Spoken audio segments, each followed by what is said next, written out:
নমস্কার বন্ধুরা আমি একটা মডেল আপনাদের সামনে দেখুন এয়ার কুলারের তুলে ধরছি, যাতে আপনারা দেখতে পান যে কত লিটার আছে, ক্যাপাসিটি কত আছে। ঠিক আছে, এয়ার কুলার আছে।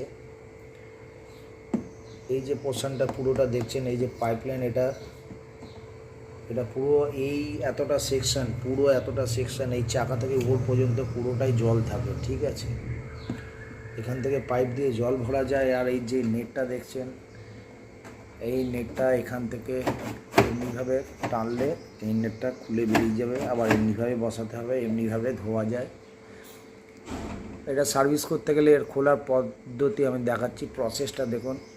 এই যে স্টার স্ক্রু আছে একটা, এদিকে দুটো, এই নিচে দেখবেন তিনটে, আবার এইদিকে একটা, দুটো, তিনটে, এই টোটাল 6টা স্ক্রু যদি খুলে দিলেন পুরো বডিটা আপনার খুলে বেরিয়ে যাবে। এবার আসছি বন্ধুরা, দেখুন আমি ঘোরাচ্ছি সাইডটা। যেই আপনি খুলছেন তখন এই সাইডটা দেখছেন লম্বা যে লাইনটা, এই লাইনটা আউট হয়ে যাচ্ছে দুদিকে, এদিকেও আউট হবে ওইদিকেও আউট হবে। এই দেখুন, এই যে লাইন চলে গেছে, এই লাইনটা, এই আমি মেন কর্ডটাকে এখানে রাখছি। নেওয়ার পর এই দেখুন, এই যে কভারটাকে আমি তুললাম, এই পাইপটা যখন আমি এই মুখটাকে পুরো খুলে দেবো, এই মুখটাকে খুলে দিলে এখান থেকে এই দেখুন, এখান থেকে জলের পাইপ দিয়ে এতে জল ভরা হচ্ছে। ঠিক আছে, এই উপরটা আইস রেখে দিলে হয়, আইসও থাকে এখানে। আচ্ছা, দ্বিতীয় কথা হচ্ছে আপনাদের দেখাচ্ছি বন্ধুরা, আবার এই যে ঢাকনা এদিকে আমি বন্ধ করে দিলাম, এই কভারটা বন্ধ হয়ে গেল। এরপর আমি এর ফ্রন্টে আসছি।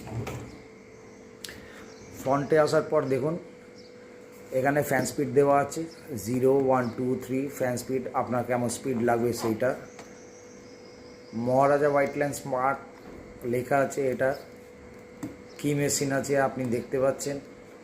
এদিকে মোড আছে, এই মোডের টপ হচ্ছে 0, 0-র পর দেখছেন এখানে যে পয়েন্টটা আসছে, এই পয়েন্টটা কুলিং পয়েন্টটা যখন আসছে তখন কোনো সুইং হয় না, মানে এই ডানাটা মুভমেন্ট হবে না এদিক ওদিক। ঠিক আছে, যখন আপনি এই জায়গাটায় চলে এলেন, এখানে দেখছেন যে অ্যারো দেওয়া আছে।